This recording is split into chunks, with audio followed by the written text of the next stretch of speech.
Love this. Welcome to week 5 of Game Day. Lacrosse was fiery in its beauty this weekend. From Bobby Dodd in Atlanta to Rice Eccles in Utah. Congrats to Maryland. They have cracked the mountain ramparts. They stand alone at the top. It's calling week. Again, you guys delivered. Big week last week. Let's go through our shot clock starting Friday, the 28th. Dartmouth's offense blossoms. The Big Green outgrow Vermont with a 14-9 victory. Lee High has been low to start the year, but they got their first win over Villanova on Friday, 10-7. UNC's offense is a human highlight reel. Tar Heels topple Penn, 16-8. Danowski did not see what the Tigers were packing.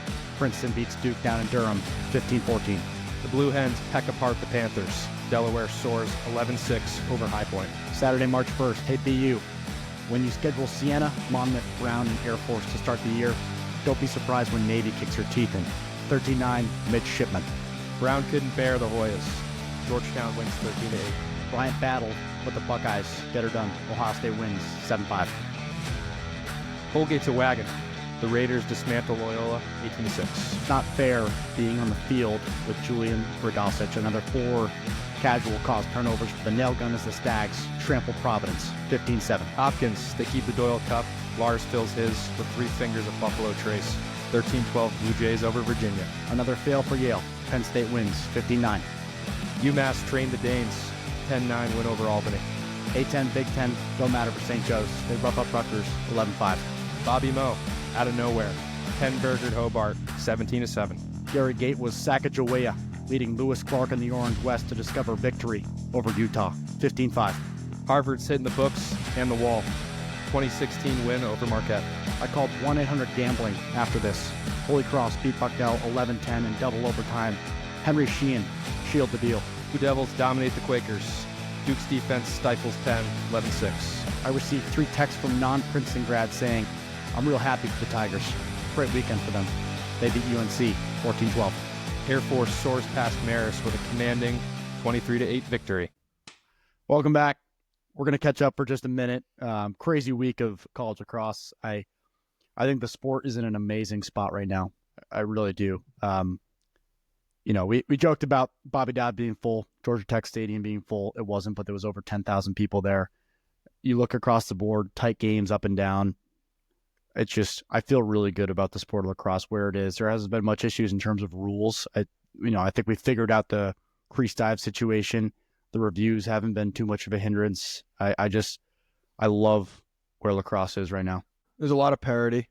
Like, there's obviously the best teams, Notre Dame and Maryland, but there's a lot of contenders. There's 10 or 15 contenders you could see beating Maryland and Notre Dame on any given day. Yeah, easily.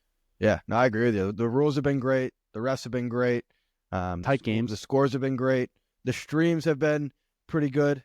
Now that we have the satellite, we can't really complain anymore. We get to watch as much lacrosse as we want, and they're all good streams. Got everything. I think we're as up to date as we can be. Mike, how's it going in Jersey? It's going well, boys. It's going well. I still haven't gotten to watch a Flow live game yet. I feel like I need to experience that to get the full satellite experience. So I'm gonna have to do that. But Hayden said it, man. Parity. I'm excited to see what happens come crunch time this year. It's gonna be fun, man. Hell yeah. Yeah. I think also on that note, like, you're starting to see teams kind of solidify where they are. Like, obviously the teams at the top, right? The ACC is legit. The Ivy League is a little up and down. There's teams like Yale and Loyola who are yet to win a game, but are still teams that, on paper you think could beat anybody. And then there's some surprises like Fairfield, VMI's one, Colgate's another. Like, a lot of teams that you didn't think were going to be good, and a lot of teams that you thought were going to be good that aren't good, that are all kind of settling into, where they might end up at the end of the year. So with a lot of lacrosse to play, a lot left. Yep. A lot. Last catch up before we get to our call-ins. Brett, quite the experience you had at the Salt Lake City airport. I sure did. I was waiting for my skis with 300 other people, and I saw a sharp gentleman walking through with a blue quarter zip with a big orange S strapped on it. And I had to go up and say hi to him, and that person was the greatest to ever play our sport, in Gary Gate. It's a privilege. I had a conversation with him. Not going to say anything yet, but hopefully we get to be pretty good friends, and hopefully he's a friend of the program. Yeah. So what you're saying is Syracuse was flying in at the baggage claim in Salt Lake this weekend at the same exact time you were. They weren't picking up skis. They were That's right. picking up shafts. Yeah. Good. Long pulls. A lot of them too. Yep. Yeah. Love it. Let's get to our call-ins. Here we go. I was actually Lacrosse. Is that game with the fucking fish stick there, the nets there? Yeah, pretty much. Yep. Calling in. My name's Dan Arestia. Pat Spencer Jr., if you're not committed to Maryland and ranked top 3 in your class, by the end of your junior year, I'll shave your head and I'll ship your ass off to boarding school in Alaska faster than Lamar Jackson 40-yard dash.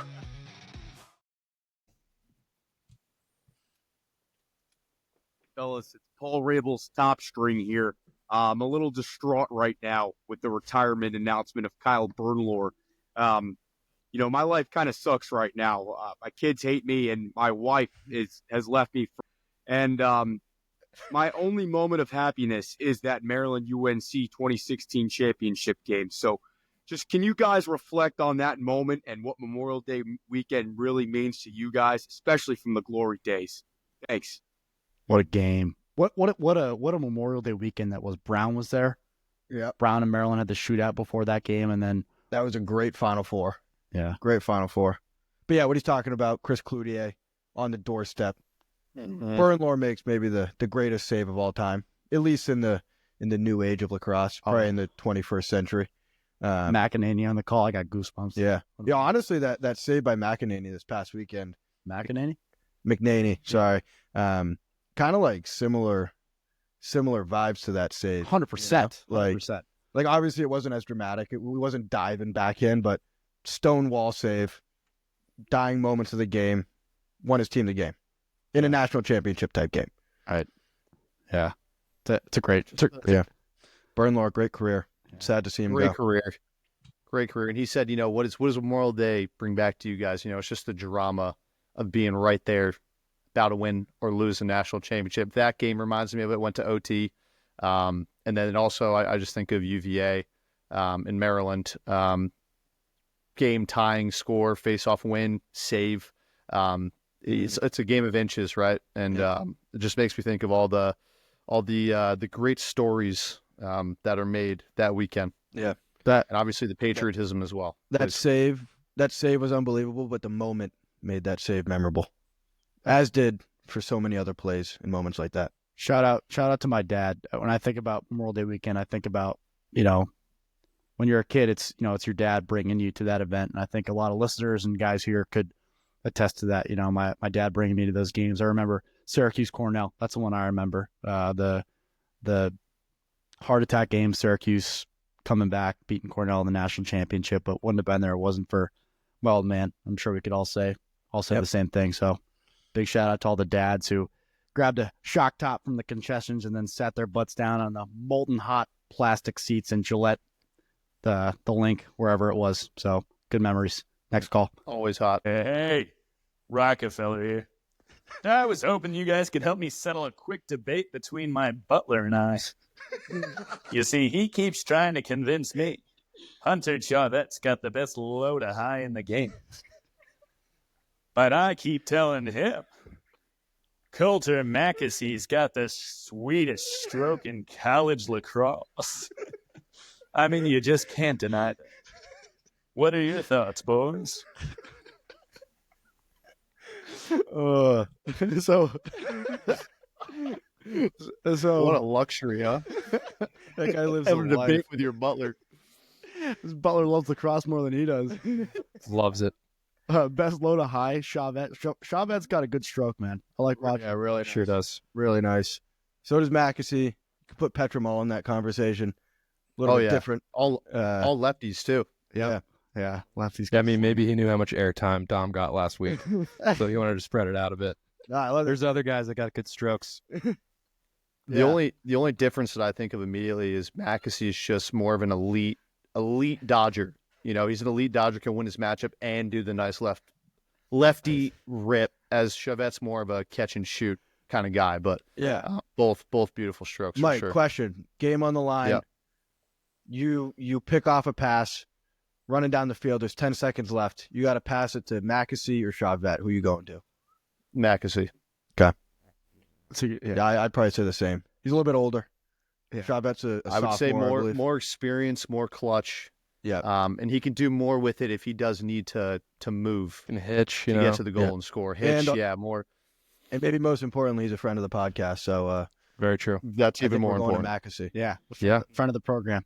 Yeah, and then hopefully we're going to Mackesy here in a couple weeks. And We'll dire, see. dire moments, you go to the people you can trust. Was it the Butler who said Chavette? I think it was the Butler who said Chavette. Good taste. Yes. So Rockefeller, we're sticking with you. Rockefeller. Stick with you, brother. Next call. Staying with the money. This is Dan in Connecticut. First time, long time.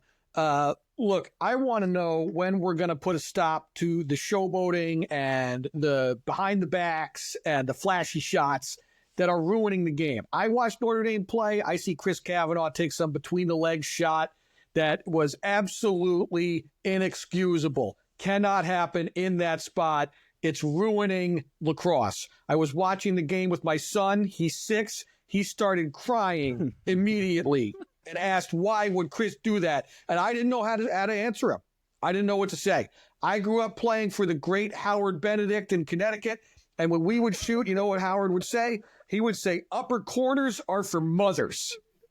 I'm going to be honest. I don't 100% know what he meant by that, but the message was clear. You shoot straight overhand for the low corners, fundamentally sound only. When will we get this showboating out of the game? It's ruining it. Dan Arestia coming in hot. Back on College Lacrosse Game Day. Love the take. I don't know. You guys seen a lot of showboating? Look, Dan was talking about the Chris Kavanaugh between the legs. The save that McNaney made. Yep.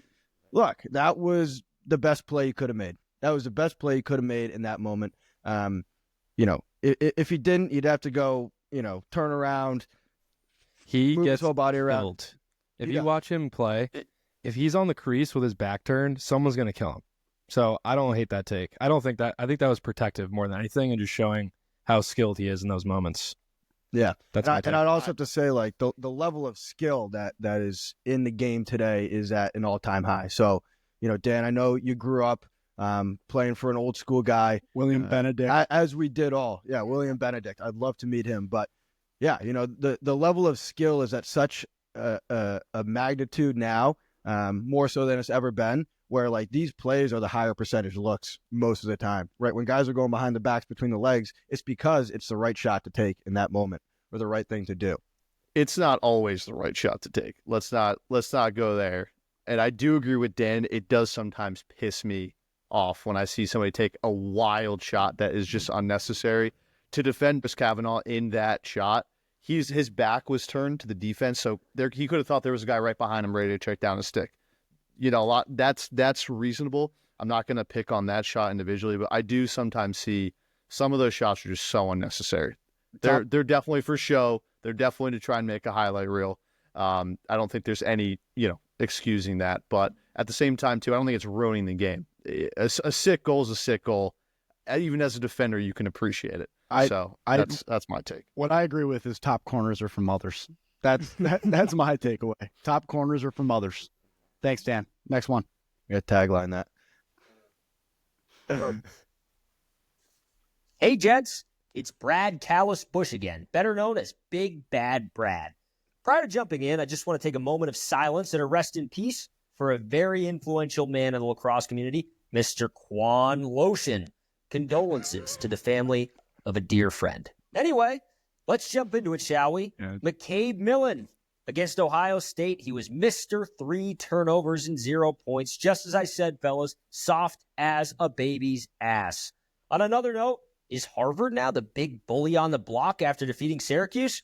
Or is Dean Mitty back living in La La Land? And Syracuse isn't any better now than when they were letting Chase Scanlon run around campus. What are you guys thinking? Let me know. That's a cheap shot. But almost forgot about Chase Scanlon. Condolences, Quan. First of all, Who is that? Big name in the burner world. Okay. So I learned if you're, when you're a burner and your identity is revealed, it's the loss of someone in the burner verse. Oh, that's how it works. Yeah, It makes sense. Yeah. I'm not going to say his identity, but that was the report I got. I made sure I said, "Hey, John, Hey, cheers. just to make Cheers, sure." Quan. Yeah, cheers to Quan.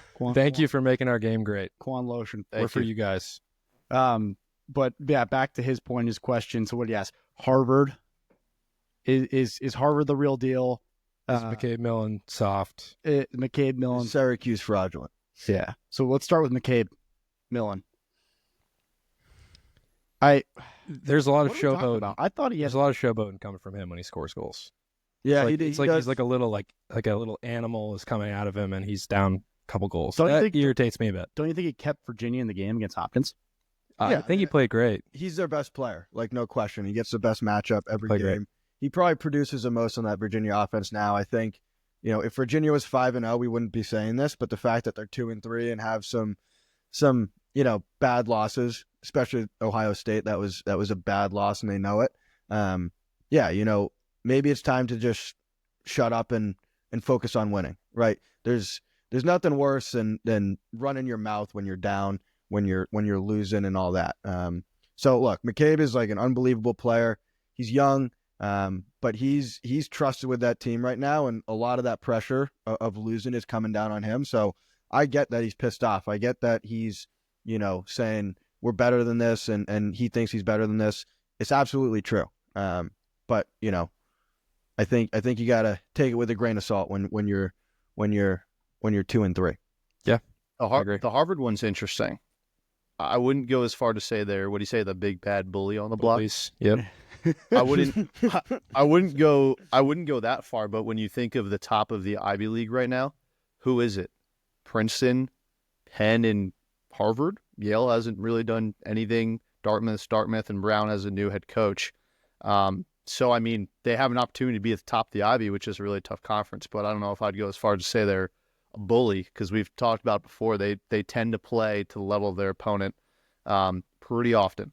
So, I mean, I wouldn't go that far yet. Yeah, I think letting up 16 goals against Marquette, who has some good players, like Bobby O'Grady's a really good player, but letting up 16 goals against Marquette, Michigan let them score 1 goal. Michigan comes to Harvard this weekend, so we'll see. But I think Harvard's offense is a real deal. Their defense needs to step up. They have a freshman goalie who was a 5-star guy, really talented goalie, but he's a freshman, and it's tough performing in some of these games when you don't have that experience. We'll see in person, Harvard against Michigan on Saturday. Next call. Cornell's defense, and especially the goalie, will stop them from making a late run in May. I know the goalie was hearing it from the crowd on Sunday. Cornell goes 0-2 at home with Penn State and the buzzsaw that's Princeton coming up next. Interesting take. Yep. Wyatt Nuss, the goalie for Cornell, I don't think is the problem per se. I think he's been solid. He's not a McNaney. He's not an Emmett Carroll. He's not a Gian Fricaro. He's not going to win you games, but he hasn't been losing them games. Obviously, he's not one of the best in the country, but I think it's that defense as a whole that could hold Cornell back, especially against Princeton and Penn State, two pretty electric offenses. I thought that was a great win for Cornell on Sunday against Richmond. It was. I know that's 5.5 goal spread, all that crap. I mean, Richmond covered big time, but they went down 6-1, and then they went down 11-8, and threw the knockout punch at the end. I thought that was a great win for them. They're going to Richmond, Virginia. I think it's a great win too, but I think the point to be made there is, at least in the past 2 weeks, their defense, sure, team as a whole as well, have had a really slow start. And that gives me pause, because when you have a really slow start against a good team, a really good team, top contender, you're not coming back. You're not coming back, at least in that fashion. So that's where they give me pause defensively. They found that they can find their footing and win games, but you got to play a full 60 against a really, really top 10 team.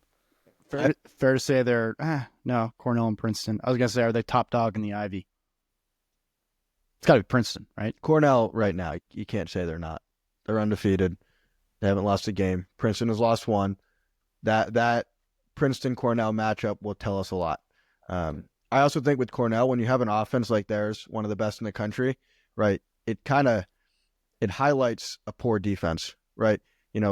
Yes, the Cornell defense is not amazing, but when you have an offense that carries a weight, it tends to, showcase the flaws of the defense a little bit more. Yeah.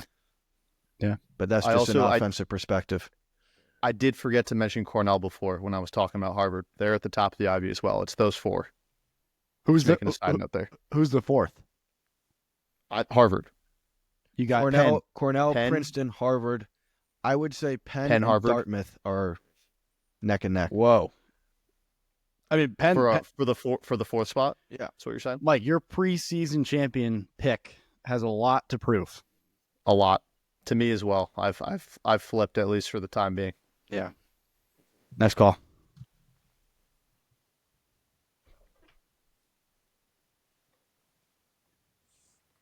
College lacrosse game day. This is head coach Jon Gruden, man. Happy to be here. I tell you, I've been watching these games over the past couple of weeks or so. You guys are freaking maniacs, man. You guys are running around taking each other's freaking heads off, hitting each other with sticks, man. I love it. I freaking love lacrosse, man. I got a question. Is there a football player out there in the National Football League that you guys would want on your lacrosse team? Maybe a freaking quarterback? Or a wide receiver, man. I don't freaking know. Somebody to put their head down, be a freaking nail gun, run through the defense, make the right play. Second question, man. This one's a bit more personal. My daughter, Bonnie Blue Gruden. Oh my God. Let's forget the second half of that call. We'll rewind to the first part. Coach Gruden, thanks for calling. And to your personal situation, yeah, apologize. Not sure how to help you out there, but an NFL player who we'd love to see play lacrosse. My mind goes straight to slot receiver, because I think of right now Jordan Faison, right, Notre Dame receiver slot split, how he impacts out of the midfield. I think if you get a NFL high end slot receiver like a Hunter Renfrow or like a Cooper Kupp, you're going to be electric out of the box. I think of guys like Myles Garrett. Imagine him playing defense. No, I can't imagine him playing defense. Oh my God, he would be the best defenseman of all time. You know how many penalties he would get? Well, a week's worth of practice could do him a lot. Like footwork wise, check wise, he would. I don't think anybody could beat him. I don't think anybody could get around him. Do you think there's a pair of elbow pads on this planet that he could put on? I would tell him to go to lax.com, but yeah, not anymore. Yeah, I don't know. Maybe Sports some, Stop. Taps. You got to shop at Sports Stop. That's where you get your elbow pads. You like wrap his elbows in like rubber. He doesn't even need arm pads. No, realistically, look like Callum Robinson. Yeah. So John did say quarterback. I think far and away. Quarterback. He said far and away Lamar Jackson. Nobody would be able to cover him on a lacrosse field. Would you put him at midi though, or would you put him at attack? Attack. Just get him the ball every possession. I think he's a midi. Yeah. Wherever. You could run him in the pairs. Run him in a 1-4-1. Imagine Lamar Jackson dodging at X. He would burn everyone. Dude, up top, anywhere, full speed. Are you kidding me? Anywhere. Clearing the ball, going full speed. Somebody has to pick him up. No shot. Yeah. I think. What about Joshy Allen as like an attackman, like an ex-attackman, getting a 5-5? He'd be a good guy in the crease. I feel like. Yeah. I feel like you could just put him in a high crease, just throw the ball at him. Can't miss Silky him. mitts. I'm gonna think about that one. Hey, how's it going? Dean Mitty Beck Vanderlinder here, just calling back in. Wanted to give you a little update on my thoughts with the whole Syracuse Orange right now. Joey Spillane, 0 goals in that last one. Absolute terrible performance. If you're gonna claim to be a finalist for the Twarton, pull up with a mullet. You better goddamn be able to put some goals in the net if you're playing a piss-poor team like Utah. Now does this officially take Joey Spillane out of the Twarton rankings for y'all? Let me know. Good question. What do you guys think? He had 3 assists. He's still a top 10 points per game guy in the NCAA. I think his Twarton status really relies on what Syracuse does in the next 10 weeks leading up to the NCAA tournament. You know, he can score as many goals as he wants, but if Syracuse loses a couple more games, then I think you could argue he's out of the running. I think there's some other guys who have elevated themselves and have really put themselves in contention. So if there's 4 guys in the room, who are they right now? Right now, it's TJ Kurse, Chris Kavanaugh. I'd argue Logan McNaney. Yeah. Owen Duffy. Coulter Mackesy. Don Petramala. Coulter Maxey is a good one. Logan McNaney's a good shout. I think Duffy's a little more impactful for UNC. Yeah. I don't think Spalina's in the top 5. I think Radishish is maybe in the top 10. Yeah. He's going to be on the watch list if he's not already. He'll be on the watch list. Really? Okay. Spalina. Yeah. Sam King. You think Owen Duffy over Spalina? UNC's a better present team. moment. I think they have better wins. I think at the present moment, yes. Okay. He can change our mind like that, though. You know, some huge Yes. games coming up for Syracuse. He has that power. I saw him in his beanie walking out of the men's room in SLC, and I didn't know what to do. Hydrated, as ever, as with the rest of the boys. I think if you're going based off like marketability and what, if there is like an NCAA like governing body that wants to put the biggest names at the front, Joey Spalina will absolutely be in there. But if you're going based off purely statistics, record, and impact, I have a hard time putting Joey Spalina in that top 4 right now. Yeah. Okay. Fair. Nice call. What's up, guys? This is Will Perry here. Happy to be calling in again. Going to keep it similar to UNC after that big weekend they had, obviously going 1-on-1 against Princeton and Duke. Tough battles in that Sunday game, but obviously that Friday night game, UNC went on a tear and really showed how they can play top to bottom ball. I think Princeton's head over heels better than Penn too, but I think we got away from a lot of what we were trying to do on Friday in that Princeton game. In Princeton, people were trying to dodge alone and trying to play kind of hero ball. If they're able to fall back and trust that offensive scheme and trust the team, I think that's what's going to set UNC up for success and making them the top dog in the ACC by the end of the year. I truly believe that. I want to hear what you guys have to say on that take. And then furthermore, I think UNC's got the best rope unit in the country, and I'd like to see who you guys would kind of compare them to, from Wambach to all the short sticks and Barton on the wing. Have a good one, boys. Thanks, Will. That's a good take. I think watching UNC this weekend was really, really, it was good to watch. Right, against Hopkins, right, they relied on their outside shooting. They stretched the defense. We talked about it last week. Against Penn this week, they scored almost all of their goals on the inside, right, feeding to crease cutters, looking inside. Right, they were still stretching the defense, but Penn was really pressing far out, so they took advantage of that space right in front of the crease. I think, Duffy and Petramala didn't have as big of an impact. Certainly they had an impact stretching the defense, but points-wise, they didn't lead the scoring. There's one guy on UNC that I love, and that's James Matten, number 7, attackman. He's a third attackman in that unit. He's a little bit bigger, bulkier, a little more methodical, but he's got great vision. And like if you watch UNC, he's the reason why the ball moves so well. He just makes the right decision all the time. He's not afraid to put it in the crease. He's not like the best dodge you've ever seen, but they have other guys that can do that. But he's been very impressive to me, and I think he really completes that attack for UNC. Kind of just like a steady presence at X, kind of dictating what's going to happen. He does go to the goal though. He's a dodger, and you forget that name too. You think Petramala and Duffy; those are the UNC offense. That's what jumps out. But they pointed him out in the broadcast, and yeah, it's a great take. I'm embarrassed I don't know any rope units I can stack them up against. I think one comparable one, which has kind of been heralded as the best rope unit in college lacrosse right now, is Duke. They have 3 D mids who are studs. Christmas is the LSM who scores goals, causes turnovers. He's a great player. And then at the face-off X, they're pretty solid as well. I wouldn't count UNC out of the picture of being the best rope unit, but I think Duke right now, that's the strength of their team right now. I'll shit on Duke's offense all day long. Like I'll spend a whole episode talking about, how they can't draw up plays and they rely on their 5-star recruits. Hey, you take the ball, you try to score a goal. We'll see what happens. I think that's their game plan offensively, but rope unit wise, they have some studs. 2 D middies who I can think of who were candidates for our preseason nail guns of the year. You just think North Carolina, ACC ball, these guys are lifting weights and have every calorie counted and planned out for them. They're going to be beast running up and down the field. Next call.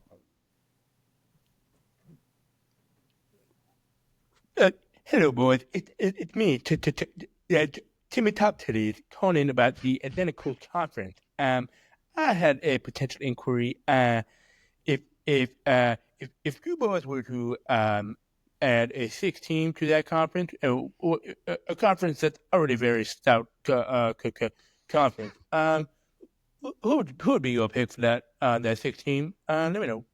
Hey, boys, have a good weekend. Tommy, is that Bobby Boucher? No, it's Tommy Two Titties. What is he talking about? The ACC? Yeah. What? I didn't hear what conference it was. ACC. If we could add a 6 team to the ACC, who would it be? Let's pick from not like. You could answer it 2 ways. One being if you're add a current college lacrosse team to the ACC, or if you just pick to add a school. Okay. Yeah. How about no Big Ten teams? Because I think like Maryland and Hopkins are. No, let's go add an ACC, just an ACC school. Yeah. Add an ACC school. Lacrosse. Okay. I'll be biased and just say Boston College, being right here. I think Alumni Stadium could get pretty packed for games. They could draw a ton of recruits. Their women's team is the best team in the country. It seems like every single year. Mm-hmm. That's my pick. Boston College. They used to have a program, right? BC? They did. Yep. And they lived in this house. They lived in this house that we live in right now. That's what our broker told us, which is just it's meant to be. Wow. Yeah. It's meant to be. I would do Clemson. Sick school, great school. That's what I was going to say. And the women's team is fairly new, and they went to prominence pretty quick. So it definitely has the bones to be a contender in the ACC quite fast. Yeah. Yeah. Both great picks. Probably the 2 obvious ones with great women's programs. I think Florida State could be a really, really fun ACC school. Lacrosse is growing down in Florida. Right, either Florida State or Miami, 2 schools that could recruit anybody, have women's programs. At least Florida State does not. Miami, but I don't know. Those would be some pretty big brands if they were ever to get into the world. They'd be the bad boys of the ACC. One of those schools. Dude, Florida State would be like, how much do you want to party and then also play lacrosse? Yeah. Right. Yeah. That would be a top school for a lot of recruits. Seeing the Georgia Tech logo in the middle of the lacrosse field and the Maryland Notre Dame game. It just looked right, didn't it? Yeah. Yeah. That field was awesome. Yeah, they did a great job. They scrubbed the football lines. You had a Georgia Tech logo in the middle, lacrosse lines, your ACC logos, and then your Hyundai sponsorship. The only broadcast after the fact was in 720p on YouTube. Somebody pirated it, so I couldn't see the field very clearly, but it looked great. Yeah, not much to see. Yeah, that's a good question. It's fun to think about. Next one. Hey, College Lacrosse Game Day. Guys, I need some advice. Yesterday, Monday, pretty normal day. Was packing some upper deckies and playing some volleyball. My mom comes over telling me she found my chinos, and of course I was like, well, buzz up, Mom, and you can throw up-hitted BTBs like I can. You can pack a bunch of chinos. Next thing you know, my dad comes over with a lawn pole, and he's rusty gating the side of my head like he's Rick Beardsley playing for Chiefs in the 1980s. And I walk away looking like a Michael Sowers who just got done playing a game against the Chaos Closed defense.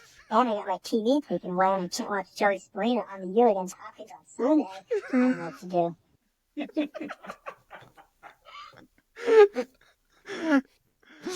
do. Can't watch Joey Spallina on the U against Hopkins on Sundays.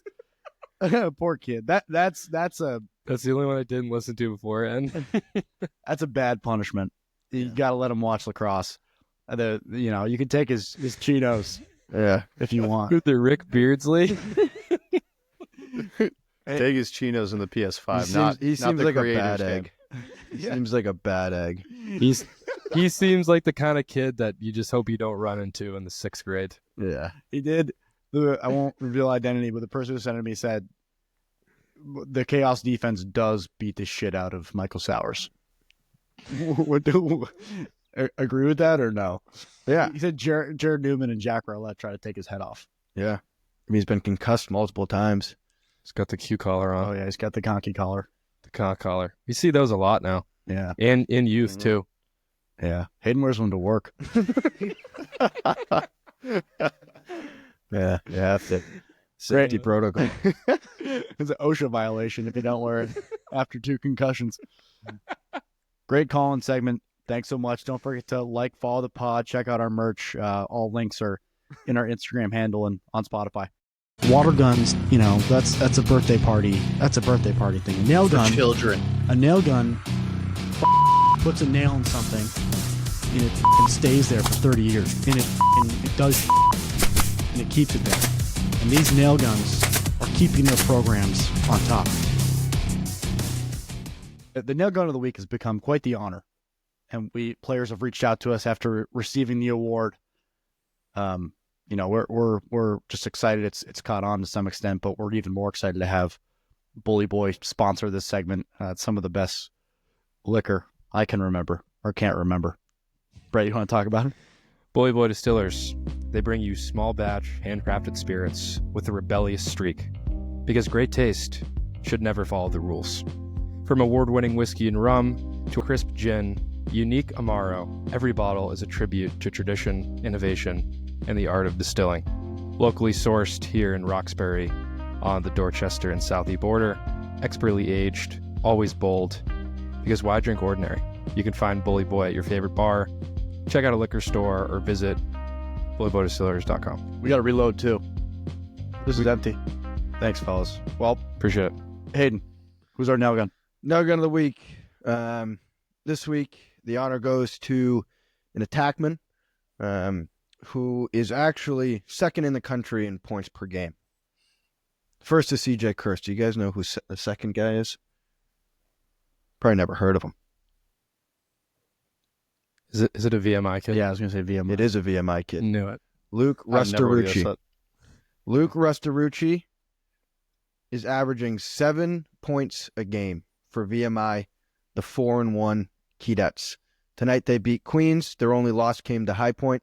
Luke Rustarucci is a guy that we talked about last year. We actually mentioned him because last year, if you remember, we went through every game, talked about every team. He was a guy that we spoke a lot about. Pretty electric player for VMI.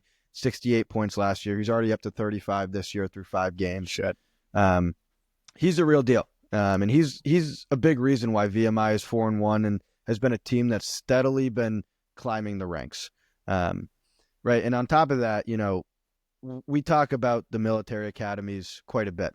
Army, Navy, Air Force, and we can't forget about VMI. So, while VMI maybe isn't at the tier of some of these other schools that we talk a whole lot about, they are a service academy. They have been growing at a very steady rate over the past 2 years. Their 4-1 record says it this year. They don't play a crazy schedule. I could see them winning out the rest of the way, winning the NEC, and making it to the NCAA tournament. They're a team to keep an eye on, and Luke Rustarucci is a guy who's been keeping them there, not just this year, but the last few years. He's consistently, noted as one of the best recruits that this team has had. Their coaches can't say enough great things about him, and I'm just excited to keep watching him dominate this year. I mean, he's got the name Rust. He's got Rusty in his name, which is one of the key nail gun words. Right. Like that's when we said, what comes to mind when you think of nail gun? You think of rust. Rustarucci. Oxidation. Rustarucci. It's a great pick. VMI. They only lost. Yeah, you said High Points for only loss. Overtime loss too. Right. Military Academy. Great program. We got to watch more VMI ball, but great take for nail gun. Congratulations, Rustarucci. Let's get into our all guts, no glory games. There are some other stories we want to make sure we cover our all guts section. All guts, no glory. All guts, no glory. Who we got? Typically, we have a guest pick. If it's 2 and 2, there's 4 of us, so sometimes we split. And if we were to just lie and tell you we chose this team, we would be liars, and we're truthers. So we're going to call in a good friend of the program, alum of Lincoln Sudbury Lacrosse, Aaron Gagliotti, avid listener, avid lacrosse fan. Thrilled to have him.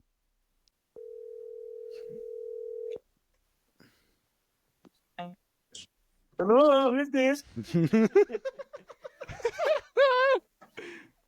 Higgs, how's it going? Good. How are you? Good, man. Did you watch any of the Lax games tonight? It's Tuesday. No, but I did know that Fairfield played, and that's my team this year. And they win? dominated against St. John's. I was looking at their schedule this year. I'm not even joking. I think they could go undefeated. I love that take. And I love that you listen. I mean, they're not playing anyone really that great, but they got a good team. True. My take tonight is, yeah, go ahead. And frankly, I haven't watched them live, so I'm just going strictly off the box scores. We got a few picks we need your help with. It's straight pick 'em, no spreads, nothing, just who wins the game. You ready? Okay. Denver at Yale. Denver. Yale's terrible. UMass at Vermont. UMass. Fuck Vermont. They lost some money last week. Sorry. Michigan at Harvard. Harvard. I like Harvard this year. They can't win face-offs, but their offense is pretty sick. Sam King is nasty. Yep. High Point at Jacksonville. They're kind of like the same team. I like High Point. Interesting. Because Jacksonville also lost me money week 1. Yeah, that'll put a team in your bag races for the rest of the year. Yeah. Gigs, that's all we need you for, brother. Okay. Really appreciate your takes. That's huge. And if people lose. Yeah, call me back after the show. I gotta talk to you about something.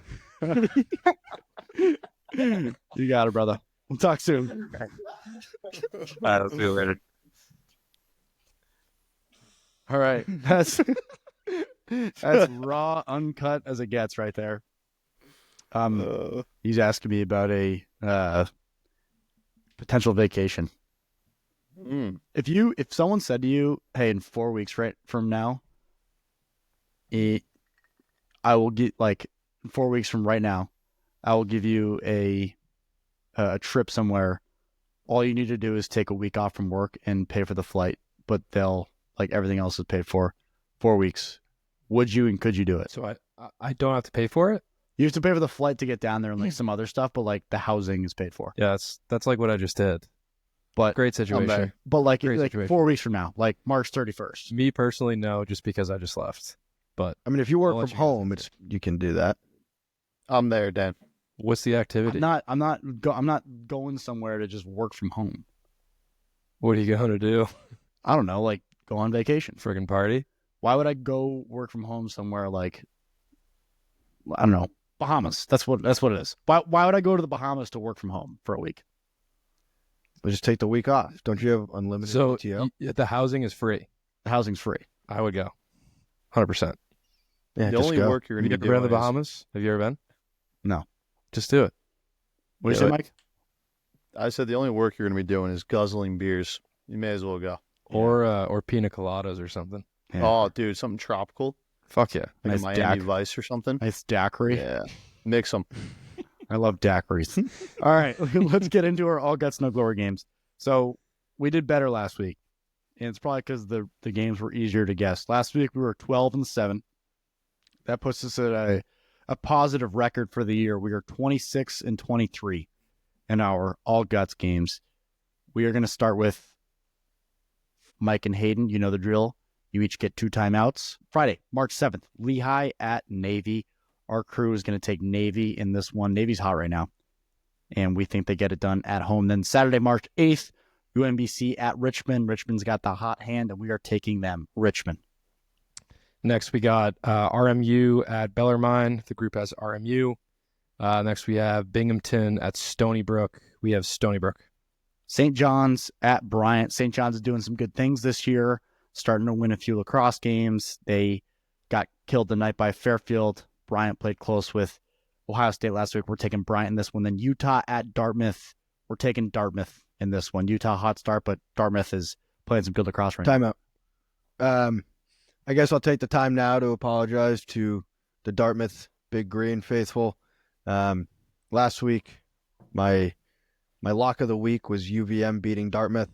I underestimated Dartmouth. I apologize. I was pretty high on UVM. They're still a great team. I'm still going to take them again this week, but I'm taking Dartmouth this week. We're all taking Dartmouth. They're underdogs against Utah, but they're at home. They got Sean Kerwin. They've been on a steady trajectory. I think this is going to be a program season-defining win for Dartmouth. We agree with Giggs. We're going Denver, and we are going with Harvard. It was split. I'm going to timeout. Good. On the Denver Yale game. Denver's a good team, not great, at least right now. And Yale is a talented team that has not won a single game yet. And I feel like this game could be tight, if not Yale's opportunity to finally get a good win under their belts.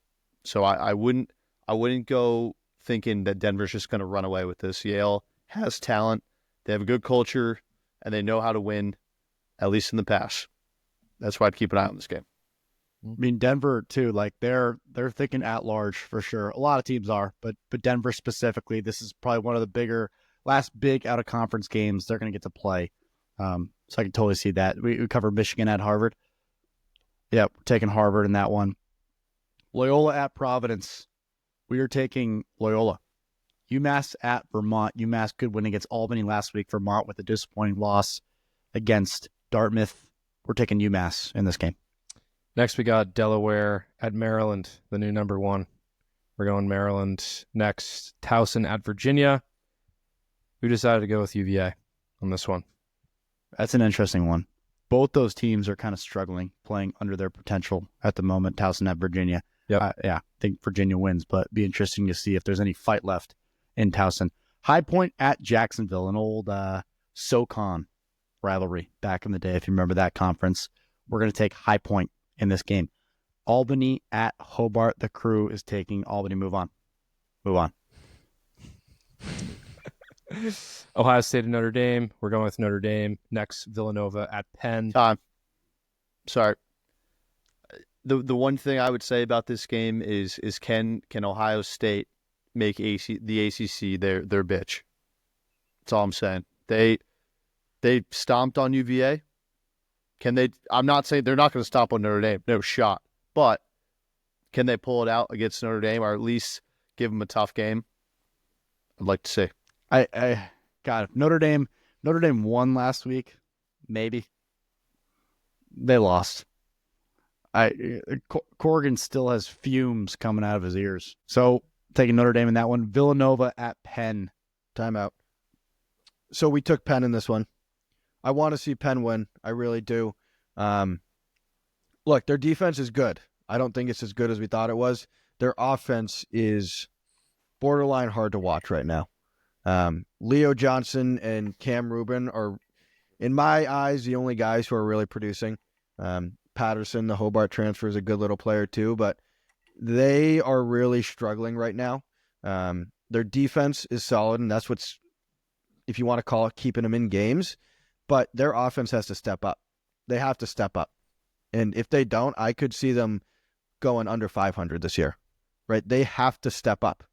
They haven't been producing. Their defense has been doing all right. Their offense needs to step up. I could see them losing this game to Villanova. Ouch. How's Penn at the faceoff dot? Stevie Davis is a pretty good faceoff guy. Not stellar, but they go 50%, right? It's not losing them games. Mm-hmm. Interesting. They are approximately 62% from the faceoff X. 41 out of 66. Impressive. Recent game against Dukes, 11 for 19, 57%. Wow. Friggin' robots, man. Last game on Saturday, Rutgers at Princeton. I think this is a rivalry trophy game. Last year, I think it was one of our games of the week. We were really excited for it. I think we're all on the same boat. Princeton's going to run away with this one. At home, too. Love Princeton in this game. Sunday, March 9th, St. Joe's at Drexel. We're going to take St. Joe's. A huge win for St. Joe's over Rutgers, over a Big Ten team. 11-6 last week. Just shows what they can do in their potential as a program. Did you guys use both your timeouts? Yep. Both of them were used. Good job. Well done. Any other thoughts on any of these games? Only 2 games of the week this week. But anything else? I think that Providence-Loyola game is interesting. Loyola's 0-5. Providence has slipped a little bit in the past weeks. Providence has got to win this game. Loyola is actually a very talented team. It's hard to believe that they're 0-5, but this is a big game for Providence for the rest of their season. And then aren't you guys attending the Michigan-Harvard game? We are. Sure. We're going to have a couple microphones and maybe interview some people. Don't be a stranger. Come say hi. We'll ask you about your thoughts on Jerry Burr in Michigan, whatever it might be. I think it'll be a pretty good crowd. I don't think it'll be Virginia-esque from last year, but I think it'll be a strong attendance at Soldier Field. Soldier Field. Yeah, I don't know. I don't know what the weather's going to be like. I think it should be like pretty decent, like 40 degrees, maybe a little bit cloudy. But we're 10 minutes from the field, right near BC. Right. I might wear a suit too. Yeah, we might be looking like a little bit different than the normal watcher. You'll know it's us. Definitely. Yeah. All right, games of the week. We're very lucky, to say the very least. Yeah, these are our games of the week. We have 3 games of the week. Our games of the week. We're just fired up to present to you our games of the week. Don't forget to like, follow the podcast, all that good crap on whatever shit media we're. Please subscribe to us on YouTube. YouTube is new. We're out there. We're also going video on Spotify too. It doesn't really make a difference. I know you guys are in the car. A lot of you listening on your way to work to go be nail guns in the office and bring shareholder value. But I appreciate you guys tuning in. Again, we're seeing a lot of good stuff from the following. Keep engaging with us. Maybe we'll see you at Harvard. So I actually have a new sponsor I haven't told any of you guys about. I'll talk about it now. The Farmer's Dog. There is no 5-second rule. All right, games of the week. The first one, the big one. Only 2 games of the week this week. The big one, historic rivalry, Hopkins at Syracuse. This one's on Sunday. It's at 2 p.m. Eastern. It's on ESPN U. The U, as our caller said. This is as good as it gets. I want to see the Dome packed on Sunday.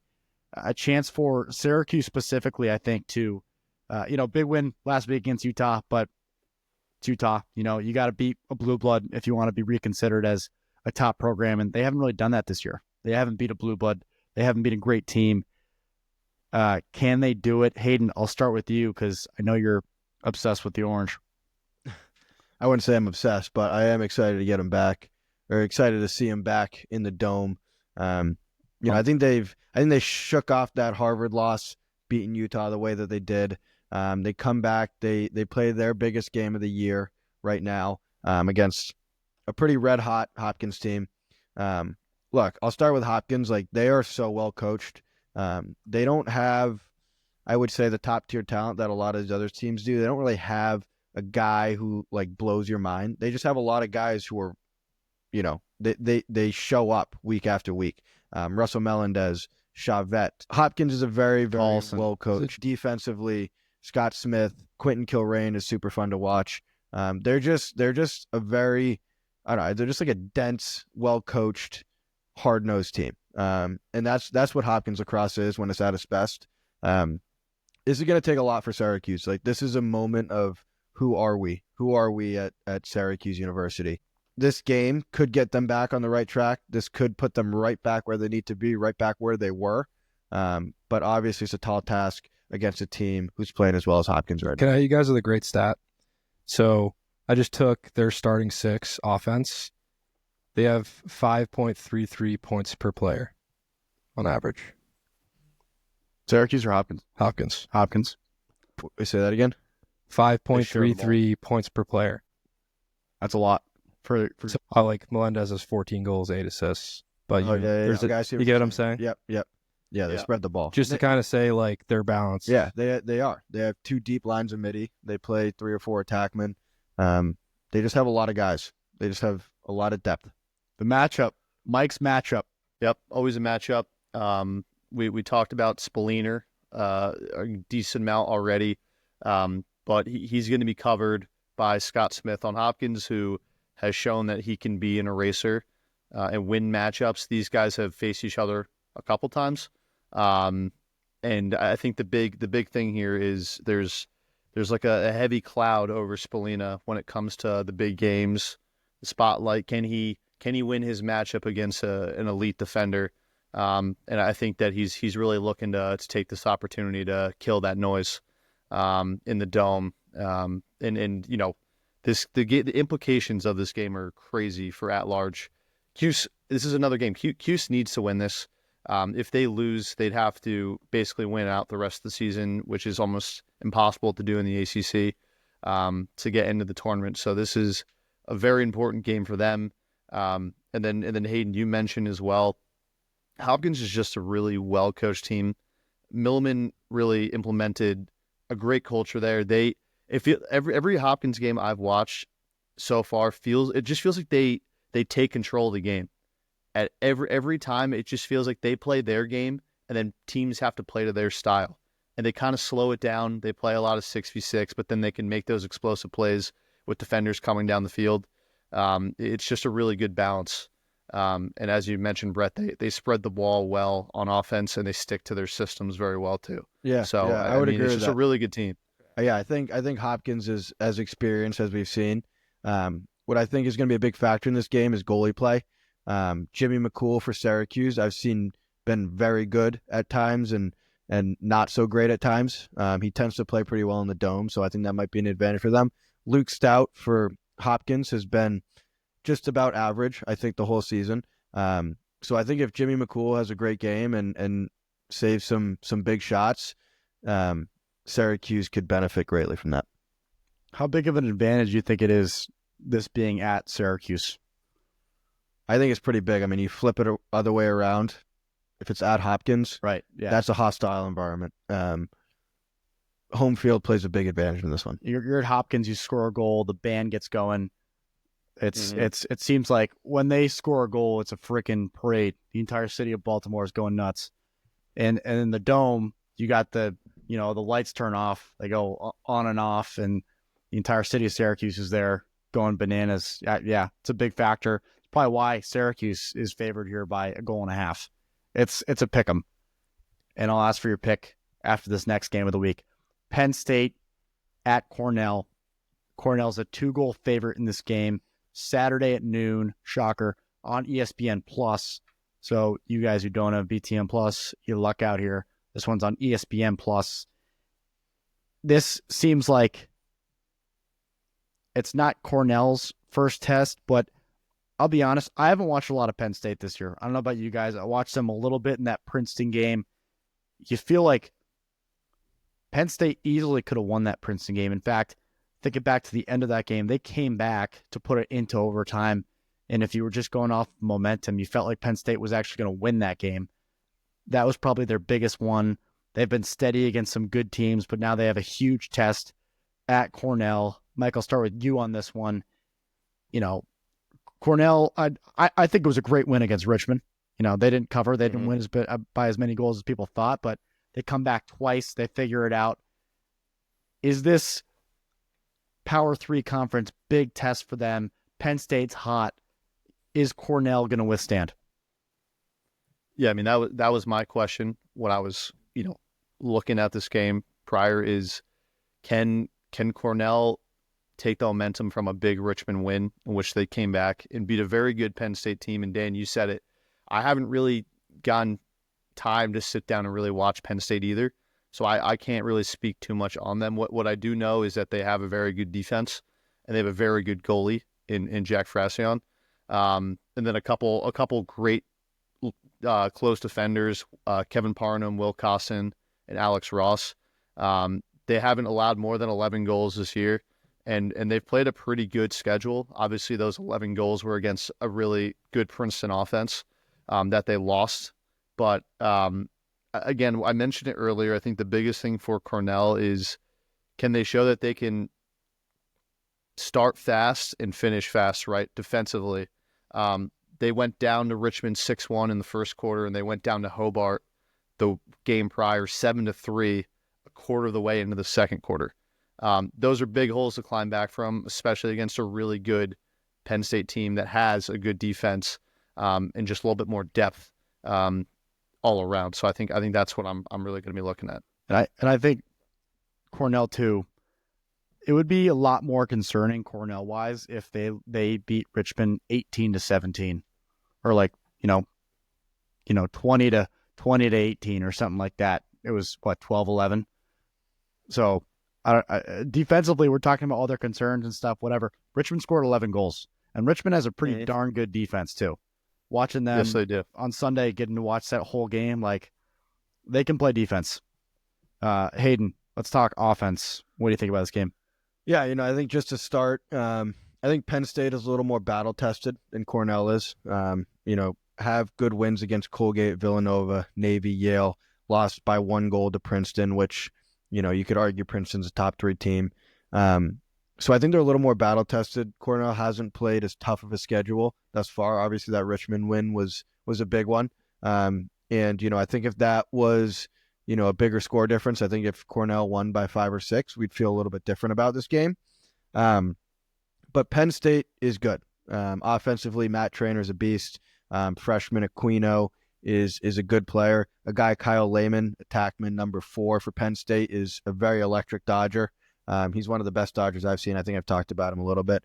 So offensively, Penn State is legit. I think this will come down to defense. I think Cornell has to rely on CJ Kirst. He's going to produce, but I'm also, just waiting to see Michael Long kind of break through.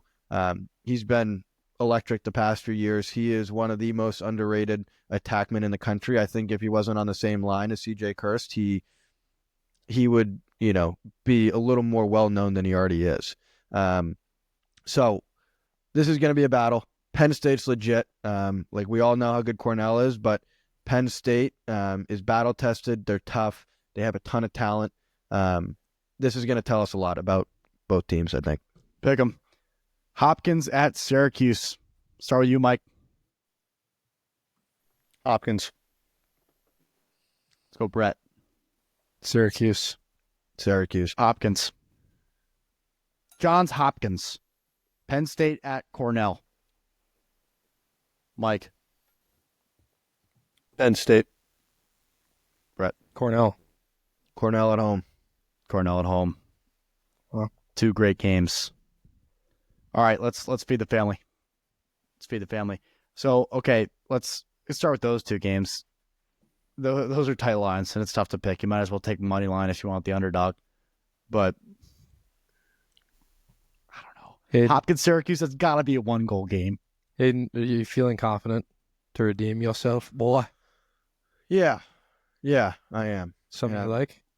I'm sure this will be clipped. I'm sure this will get more interactions than any other post that we've posted in the last year and a half. I sure hope so. Again, I'll apologize for the UVM lock. That wasn't a lock. And I think my pick of the week this week is the Dartmouth money line against Utah. Wow. They're underdogs. I don't know exactly what the spread is, but it's at Dartmouth.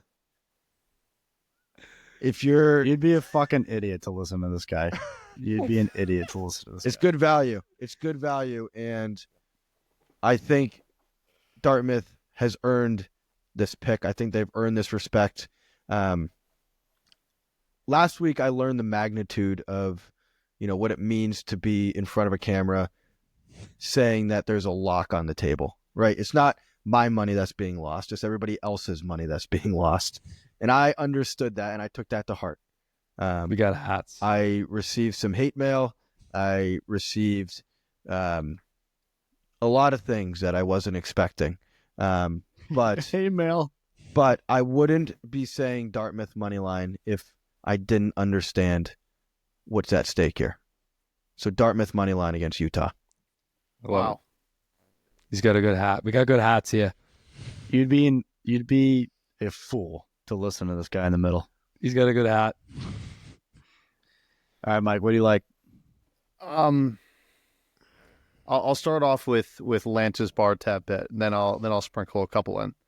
How does bar tab bet do last week first? I was about to say, Hayden, you're not the only one on need for redemption.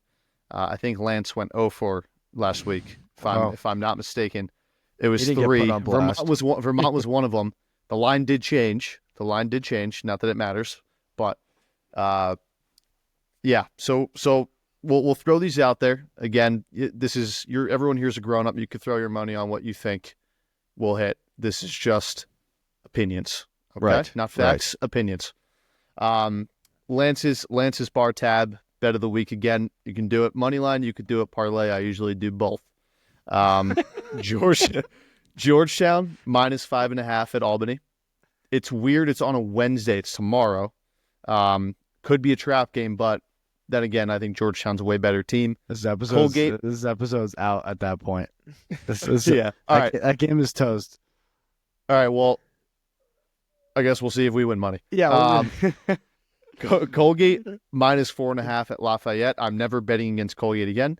Dan, Towson at UVA minus 4.5. And then possibly, if you want to sprinkle it in, I like Hopkins money line as well at Cuse, as does Lance. We could talk about those quickly if you guys dislike any of them. Mike, I like most of those. Except for Syracuse, which you seem pretty quick with. You said Syracuse minus 1.5? No, you said Hopkins money line. Hopkins money line. Okay. I mean, that's a pick 'em. Yeah. I can't confidently say either one. So those are Lance's bets. I'll add two more that I like. Hofstra plus 10.5 at UNC. You're making the trip down to UNC. You should show up. Hofstra's pretty good this year. And then the over in the Rutgers-Princeton game. The over right now is 22. Oh. We don't really talk about over-unders very often, but Princeton's a high-scoring offense. Both defenses aren't great. Both defenses let up a ton of goals most games. Rutgers has some studs who could put the ball in the back of the net. I like the over there. Just so you know, a score total from a Rutgers lacrosse game this year has not exceeded 20 goals. Yeah, Dan, I was about to fight back on that. Rutgers offense, at least as of now, has not shown they can really score goals, and their defense is pretty solid. They always have a solid defense, and they tend to keep them in games. I don't like the over on that, personally. Their scores are 6-10, 17-3. That's the highest scoring one against LIU, the Sharks. 8-9, 9-3, 10-5, 5-11. What's the most goals? Over. Yeah, what's the most goals they've scored? 20. But they scored 17. Against LIU. Yeah. I don't know if I like that. Yeah. Then don't take it. It's an opinion. Not a fact. An opinion. It's an opinion. You're allowed to have an opinion. You got a good hat. Other games here. There's one I saw. St. Joe's at Drexel. Drexel 5.5 goal underdogs at home against St. Joe's. Is St. Joe's good again? I mean, I don't know. Me neither. I haven't really watched them. I don't know enough about Drexel or St. Joe's to put any money on that game. I would just like Drexel to cover at home 5.5 goals, but I don't know. I haven't watched enough St. Joe's. That's my issue this year. I've just been update too. I didn't bet anything last week. I was net down like $10 from 2 weeks ago, so I'm at put in 30 to start the year. I'm at 114. Bad week last week. Hey, did you place my bets? No. You're welcome. They all would have lost. So there's good news and there's bad news. Yeah. The good news is that I didn't lose my money on Hayden's bet. The bad news is that I Venmoed Hayden $20. And I was just sitting in there waiting to go on a bad pick this week too.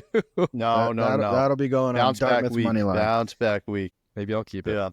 A couple more I saw that, again, I'm not saying feed your family. I like Villanova at Penn minus 4.5. For some reason, Villanova, to me, I equate them with Delaware. Delaware's a really good team, and Penn handled Delaware. So that's where I equate that to. And they have a lot to prove. They're just coming off 2 losses, bounce back for Penn, in my opinion. I like Denver money line at Yale. And then Loyola at Providence. I like Providence plus 1.5 after what I saw Loyola do against Colgate last week. You think Maryland gets lazy against Delaware? What's the spread? Maryland is 7.5 goal favorites. No, because you have to respect Delaware. If you were to pick one, you'd pick Delaware plus 7.5. If I had to? Yeah. Yeah. It's a big line. Are we feeding the family? It's tough. It's hard for listeners. It's tough to prepare for this section because it's like, what are you feeling at that moment? Like it's hard to prepare for like talking about betting. Right. especially in a really volatile sort of last couple weeks. Volatile market. Where a lot's happening. That's why I bet at 11 a.m. after. The issue is also like you like a couple games and then you get greedy, and what turns into like a pretty confident 2-leg parlay quickly becomes a 9-leg parlay to win $45,000. That's a lock.